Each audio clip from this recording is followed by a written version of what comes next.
드디어 제가 앞자리가 3으로 바뀌었습니다.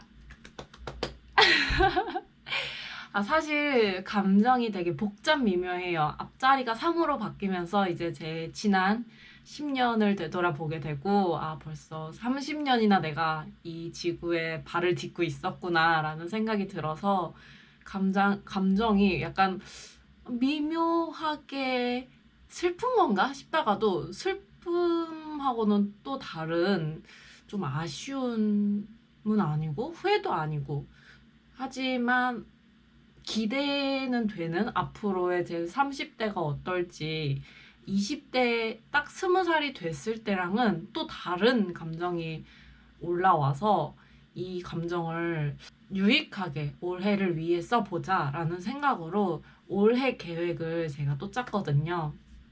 제가 정말 MBTI를 제가 검색을 하면은 완벽한 ENTJ가 나와요. 몇 번을 해도 저는 ENTJ이고, 이런 특성을 볼 때마다 너무 난데? 라는 생각을 하거든요. 그 이유가 제가 중학생 때, 고등학생 때만 해도 사실 ENTJ랑은 조금 거리가 멀었어요. 조금 더 예술가형에 가까운 성격이 나왔었는데, 이제 거의 10년 넘게 15년 정도를 이제 플래너와 함께 살아가다 보니까 그냥 완벽한 제이가 되었고 정말 계획 짜는 걸 좋아하거든요. 그래서 오늘은 제가 새해 계획을 어떻게 세웠고, 그동안 제가 독일에서 어떻게 계획들을 세워왔었는지 얘기를 해보고 싶어서 이렇게 카메라를 켰습니다. 그러면 제가 이제 올해까지 계획을 어떻게 세웠었는지, 그리고 올해는 어떻게 계획을 세우고 있는지 한번 얘기를 나눠보려고 해요. 저는 제가 지금 가지고 있는 플래너를 정리를 해보니까 이렇게 3개가 있더라고요. 제가 한국에서도 이제 플래너가 거의 매년 1년씩 해서 중3 때부터 썼으니까 10개가 넘게 있어요. 그런데 이제 한국에서는 굳이 플래너까지는 가지고 오지 않았기 때문에 이제 가지고 왔던 3권만 있습니다. 보시면 이게 이제 제일 큰 게 작년에 썼던 2020년도 플래너고, 그리고 이게 그 전해 19년도에 썼던 플래너예요. 그래서 이거를 보면은 조금 더 독일 관련된 거랑 수업 관련된 첫 학기 계획들이 남겨져 있고요. 이거는 이제 제가 대학원 다닐 때 구입을 했던 다이어리예요. 사실 이전에는 제가 좀 다이어리 유복민이었거든요. 원래 쓰던 다이어리 회사에서 더 이상 다이어리 출시를 하지 않으면서 좀 매년 다른 다이어리를 쓰고 있었는데, 제가 대학원에 입학하면서 보니까 서울대 다이어리가 너무 저한테 잘 맞는 거예요. 이런 줄 간격이라든지 일정이라든지 이런 계획이 잘 돼 있어서 저는 대학원 다니면서는 항상 이제 서울대 대학원 노트를 썼거든요. 그래서 이제 회사를 다니고 나서도 거의 이 노트를 많이 썼었어요. 그리고 이제 독일 오기 전에도 이걸로 조금 정리를 하고, 독일에 와서 독일 공부를 할 때도 이렇게 항상 과제는 여기에 써놓고 살았었거든요. 그래서 이런 거를 한번 같이 짚어보려고 해요. 일단 제가 2018년도에 썼던 서울대 다이어리예요. 제가 회사 다닐 때는 회사에서 주신 다이어리를 쓰기도 했는데, 이제 대학원 다이어리도 같이 사용을 했었거든요. 그러다 보니까 날짜가 좀 남았어서 독일에 온 이후에도 계속 이 다이어리를 썼었어요. 그래서 보시면 서울대 다이어리는 따로 월에 날짜가 적혀 있지 않고 직접 이렇게 날짜를 작성해서 쓰는 만년 다이어리여서 제가 조금 더 편하게 썼었어요. 그래서 2017년도에 이제 제가 논문을 쓰면서 이제 학사 논문을 이제 제출해야 될 때였어서, 그때 이제 마감하거나 약속이 잡혀 있었던 내용들이 있고요. 그리고 쭉쭉쭉 이제 그때 2월부터 해서 제가 준비했던 거, 그리고 회사에 2월부터 출근을 하면서 그때 업무 내용을 이렇게 작성을 해놨었어요.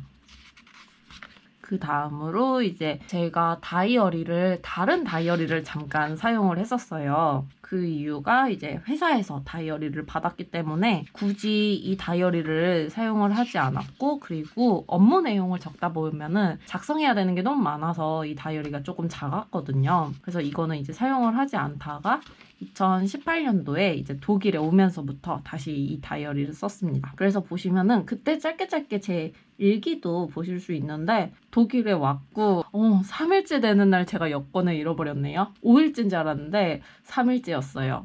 그래서 그때 이제 여권을 새로 다시 발급을 받으러 다니고, 이때 집을 구해야 되는 시기였는데 더 정신없게 보냈었던 기억이 있어요. 그 다음으로 이제 학원 숙제들을 받으면은 이제 학원 숙제를 이렇게 적어서 그 숙제를 매일매일 저는 최대한 숙제를 해가려고 노력을 했던 것 같아요. 아무래도 숙제를 미루다 보면은 아는 내용이더라도 이게 점점 쌓이면은 조금은 부담스러워지거든요. 그리고 매월 월말 시험을 보다 보니까 저는 숙제를 굉장히 열심히 했던 학생이었네요. 그래서 이렇게 항상 굳이 제가 독일어를 배우는 기간에는 따로 일정이 있지 않고 항상 독일어가 메인이었다 보니까 보시면 다 독일어 숙제 적혀 있는 거예요. 숙제가 없을 때 아니면은 학원이 방학했을 때는 이렇게 좀 가벼워지는 느낌을 볼 수 있죠. 이때는 사실 제가 학원 숙제만 하면 되는 일정으로 남겨뒀었기 때문에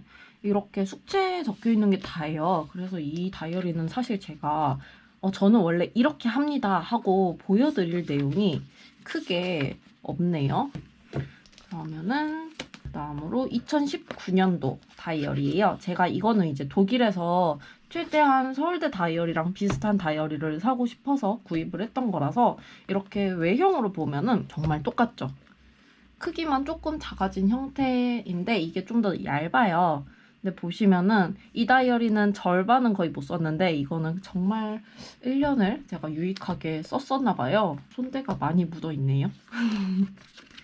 그래서 이거는 이제 2019년도에 제가 독일어를 계속 하면서 이거는 만년 다이어리가 아니었고, 그래서 딱 2019년도 다이어리였는데, 기본적으로 2주 시험이 잡혀있는 전주에는 어떤 공부를 하고 그 전주에는 어떤 공부를 하고 이게 적혀 있는 거예요. 그래서 제가 이때 DSA 시험을 준비할 때였어서 시험 보기 일주일 전에는 이제 체 아인스 츠바이를 복습하고 그 전주에 체 아인스 아인스를 복습하고 이렇게 일정을 크게 월간 계획에는 잡아뒀었어요. 그리고 그 이후에 이제 하루하루 일정들을 저는 좀 적어두고 아니면 그날 기념할 일들을 이렇게 적어두는 편이에요. 때로는 이런 말도 적어가면서 열심히 살려고 저 스스로에게 좀 동기부여를 하려고 하는 편이에요. 그래서 이때도 한국을 다녀와서 크게 제 일정이 없었고 돌아와서 다시 바빠지는 일정이에요. 이때는 이제 하루하루 제가 해야 되는 것들, 제일 중요한 일들, 마감일이 언제인지를 월간 계획에 작성을 해두고요. 주간 계획 같은 경우에는 이렇게 하루에 해야 되는 일들을 모두 작성을 해놓고 이거를 했다 하면은 마킹을 하는 스타일이에요. 이게 제가 중학생 때 스터디 플래너가 거의 처음 이제 세상에 나왔을 때 그때 나왔던 게 하루하루 일과를 이렇게 체크하는 방식이었거든요. 그래서 저는 이 방법을 정말 10년 넘게 유지를 하고 있습니다. 저도 이렇게 빈 체크들은 꼭 있어요. 빈 장들이 있고 아니면은 좀 가볍게 넘어가는데 저는 일과를 그렇게 빡세게 잡는 스타일은 아니에요. 제가 좀 게으르다는 거를 저도 알기 때문에 크게만 오늘은 뭐 데스하 배 수준 6장을 하겠다. 뭐 이런 일과를 크게 잡는 정도고요. 이게 이제 제가 독일어를 배우는 동안에는 아무래도 이게 또 일과를 잡는 게 조금 약했어요. 그래서 이거를 제가 조금 더 2019년도, 2020년도 계획에서 보여드리고 싶었거든요. 보시면 월간 계획은 사실 항상 거의 비슷해요. 제가 이제 마감 날짜 같은 것들을 적어두는 편이기 때문에 그냥 이때부터 이때까지는 어떤 과제를 제출해야 되고 언제부터 언제까지는 뭐를 할 거고 이렇게 저는 마킹을 해두는 스타일이라서 보시면 거의 다 이제 마감 날짜 아니면은 그 약속이 잡혀 있는 날짜 같은 걸로 마킹이 되어 있는 걸 보실 수 있고요. 이때 이제 제가 했던 일들에 대해서 오늘은 이렇게 5가지를 할 거야. 그리고 이 5가지를 했으면은 마킹을 하고, 하지 못했다 하면은 마킹을 하지 않고 다음날로 미루는, 아니면은 만약에 이거를 시작을 했는데 끝까지 마감은 하지 않았다라고 하면 이렇게 화살표를 체크를 해서 하는 편이에요. 제가 올해는 이제 어떻게 계획을 잡았나, 제가 유튜브에서 이런저런 영상을 보다 보니까 새로 만다르트 계획표라는 게 있더라고요. 저도 이제 정말 10년 넘게 계획을 세워왔었지만 저는 앞으로의 계획을 세운다기보다는 하루하루 꼭 해야 되는 일들에 대한 계획을 세웠다 보니까 조금은 이게 목표를 위한 계획인지 일과를 위한 계획인지가 조금 나뉘어져 있었어요. 그런 의미에서 저는 이제 신년 계획은 거의 짜지 않는 편이었거든요. 올해는 이렇게 제가 신년 계획을 한번 짜봤어요. 보시면은 저 같은 경우에는 이제 올해 꼭 해야 되겠다라는 목표로 박사 과정 시작을 이렇게 적어놨어요. 그리고 이 박사 과정을 위해서 제가 독일어도 해야 되고 영어도 해야 되고, 그치만 개인 연구나 석사 연구도 이제 박사 연구를 위해서 계속 해야 된다는 거를 알고 있다 보니까 이렇게 적어놨고요. 그리고 건강과 자금, 살아가는데 빼놓을 수 없는 요소죠. 그리고 제 개인적인 발전을 위해서 독서와 포트폴리오 정리를 이렇게 일정으로 잡아놨어요. 그러면 이제 총 이 칸이 9칸으로 나뉘어져 있어서 총 81칸으로 이루어져 있거든요. 그러면은 이렇게 가운데에서 하나의 주요 계획을 작성해 뒀다면은 이렇게 세부 8개의 계획이 잡히게 돼요. 그러면은 이 8개를 다시 사다리치기로 이렇게 작은 옆에 있는 9개의 칸으로 다시 옮겨주는 겁니다.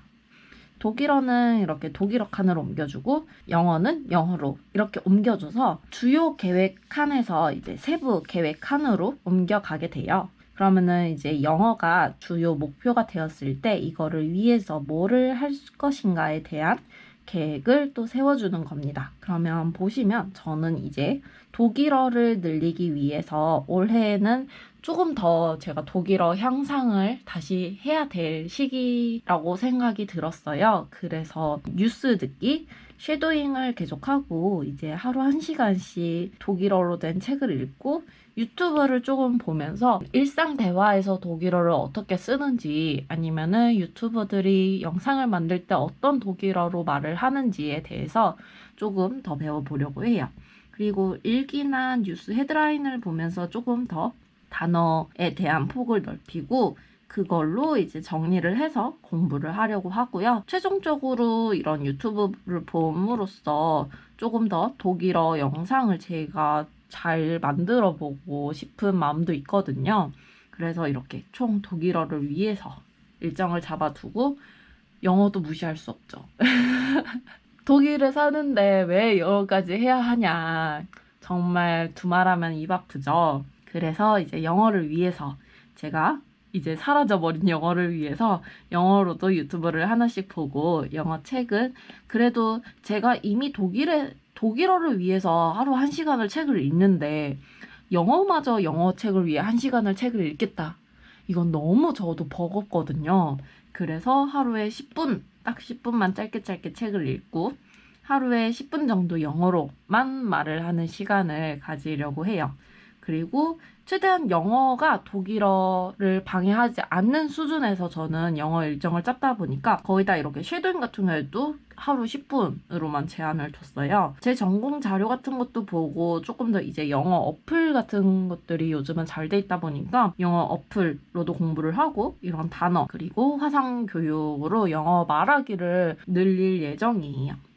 그리고 개인 연구 같은 경우에는 아직 많은 계획이 필요 없겠다 싶어서 저는 꽉 채우지는 않았거든요. 그래서 이렇게 딱 4개만 해서 제가 지금 학교에서 관심이 있는 교수님 자료를 주 1회라도 보고, 그리고 제가 박사과정을 함께 하고 싶은 교수님의 자료를 2주에 하나씩 보는 걸로 하고, 그리고 제가 한 번씩 이거는 연구를 해보고 싶은데 하는 주제들에 대해서 초록을 작성해 나가면서 그런 기반을 다지려면 아무래도 요즘 연구들이 어떻게 진행이 되고 있는지 봐야 되다 보니까 이런 연구 동향도 살펴보려고 합니다. 그 다음으로 제가 이제 올해 3월, 4월부터 석사 논문을 다시 또 시작을 해야 돼요. 그러다 보니까 그 일정을 위해서 2월부터 3월에는 초록을 쓰고 그런 연구 방법론이나 주제 선정, 이런 연구 관련된 연구 내용에 대해서 조금 더 잡아갈 예정이고요. 그리고 자료도 물론 중요하고,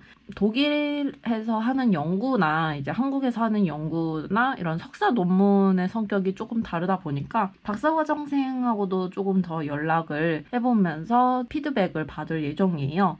그거를 위해서 이제 독일어로 된 논문들도 보려고 하고 있고, 제가 온라인으로 학교 일정이 되다 보니까 너무 게을러져서 최대한 9 to 6는 지키려고 노력을 해보려고 합니다. 이제 건강은 뭐 항상 물 마시기, 아침에 조깅하고 건강 루틴들을 할 뿐만 아니라 이제 암벽 등반이나 테니스는 제가 항상 해보고 싶었던 운동이거든요. 올해는 가능하다면은 시작을 해보고 싶고요. 그리고 요즘 살이 좀 찐다는 느낌보다는 붓는다는 느낌이 많아서 마사지나 홈트를 조금 더 해보려고 하고, 아침, 점심, 저녁은 꼬박꼬박 챙겨 먹으려고 합니다. 그리고 자금 같은 경우에는 이제 제가 장학금을 받다 보니까 크게 수입원을 내야 되겠다라는 생각을 가지고 있지는 않아요. 그런 의미에서 이제 제가 기존에 가지고 있는 계좌들을 정리하기는 하지만 조금 더, 저도 주식에 대해서는 정말 1도 모르거든요. 그러다 보니까 조금 더 세상 살아가는 거를 배운다라는 의미에서 주식을 조금 더 한번 알아보고 싶고, 제가 기존에 준비하고 있는 내용들에 대해서 조금 더 노력을 해보려고 합니다. 그 다음으로 포트폴리오 같은 경우에도 이제 제 전공과 관련해서 해왔던 것들, 해갈 것들에 대해서 정리를 할 예정이고요. 독서는 이제 기본적으로 제가 독일어 책을 하루 1시간 읽고 영어 책을 하루 10분 읽는 내용이 있다 보니까 어느 정도 충족은 될 것 같아요. 그렇지만 사람이 어떻게 항상 외국어만 보고 살겠어요? 그래서 저는 이제 한국어로 된 책을 통해서 이제 현재 동향이나 관심사 정도를 충족을 해주려고 해요. 그런 의미에서 이렇게 총 81칸을 꽉 채우지는 못했지만 81칸에 해당하는 계획을 세웠고요. 그 다음으로 이제 기존에 앞에 작성했던 내용들에서 이게 하루 일과인지 주 단위 일과인지에 대해서 정리를 했어요. 그래서 이거를 다시 한번 정리를 한 내용이 바로 이제 일과에 적혀 있는 이런 세부 내용이에요. 그래서 이제 운동도 하고 물도 마시고 뉴스 10분 보고 책을 읽고 아니면 유튜브 영상을 본다든지 단어 공부를 하고 일기를 쓰는 이런 일과들을 이제 새벽에 다시 또 시작을 할 예정입니다. 그리고 보시면은 주 단위로 이렇게 영상 만들기가 있고요. 오늘은 이렇게 제가 2021년도 계획을 어떻게 세웠고 지금까지 계획을 어떻게 세우면서 살아왔는지에 대해서 보여드렸는데요. 도움이 조금이라도 됐으면 좋겠어요, 사실. 사실은 제가 이제 정말 계획을 좋아하고 계획 짜는 거를 추천하는 사람이거든요. 그 이유가 제가 중학생 때 처음 스터디 플래너라는 거를 접하게 되면서 그때 총 석차가 100등 이상 올랐었어요. 정규 석차가. 그러다 보니까 이제 플래너 계획을 짜는 게 굉장히 중요하구나라는 거를 인식하게 되고, 고등학교에 들어가면서부터는 저는 이제 사교육은 받지 않았었거든요. 그때 제가 이제 중학생 때까지만 해도 새벽 1시까지 가외도 받고 학원도 다니고 하는 정말 사교육의 폐해까지는 아니었지만 정말 사교육에 파묻혀 있던 아이였다면은 고등학교에 들어가면서부터는 이제 기숙사 생활을 하면서 아예 가외나 학원은 다니지 않았었거든요. 그러다 보니까 이제 중학생 때 조금 계획을 짜는 일정에 익숙해져 있었고, 고등학교 3년을 이렇게 보내서 조금은 편하게 자기 주도형 학습을 스스로 할 수 있지 않았나. 그리고 이게 앞으로의 내 영양분이 되지는 않았나라고 생각을 해요. 그 이유가 저는 이제 대학교에 들어가면서도 제가 너무 하고 싶었던 공부이기는 하지만 이런 계획을 통해서 처음 1학년 1학기 때 꽈탑을 했거든요. 이건 자랑해도 돼요. 스스로 자랑스럽긴 해요. 그치만 어떻게 20살 대학생이 공부만 하겠어요. 그쵸? 그래서 놉니다. 2학기 때 철저히 놀았어요. 그치만 이제 좋아했던 학과이고 전공이기는 하다 보니까 장학금은 받았지만 조금 끝순위에 머물러 있었거든요. 거기에 이제 충격을 받은 거죠. 아무리 어떻게 그래도 내가 이 등수를 하지 여기서? 약간 이 생각이 들어서 다시 또 열심히 해서 2학년 1학기 때는 2등까지 올리고 다시 2학년 2학기 때부터 4학년 2학기 졸업할 때까지 항상 꽈탑을 유지를 했어요. 그 덕분에 이제 한국장학재단에서도 단대마다 3명씩 전액 장학생을 뽑았는데 그때 이제 당첨이라고 해야 될까요? 합격이 돼서 2년 동안 그런 등록금 문제는 없이 다닐 수 있었고 그 이후에 이제 대학원에 다니고 연구소에 일을 하면서 연구가 이제 계획을 짜면서 하는 일이다 보니까 제 성격에 너무 잘 맞는 거예요. 그래서 박사를 해야겠다. 이 길이 내 길이구나 라는 거를 인지를 하게 됐죠. 그래서 어떻게 보면 제 인생에서 계획을 짜는 이런 플래너 생활이 정말 빼놓을 수 없는 한 요소라고 할 수 있거든요. 그래서 저는 정말 계획 짜는 거를 추천하는 사람입니다. 그렇지만 물론 계획이라는 게 안 맞는 사람도 있어요. 저는 제가 원래는 그런 스타일이었다 보니까 충분히 이해를 하거든요. 그런 의미에서 이렇게까지 계획을 짜서 사는 사람이 있구나 정도에서 봐주셔도 좋을 것 같아요. 그러면 오늘 영상도 이렇게 봐주셔서 감사하고요. 좋아요와 구독하기도 부탁드려요. 새해 복 많이 받으세요.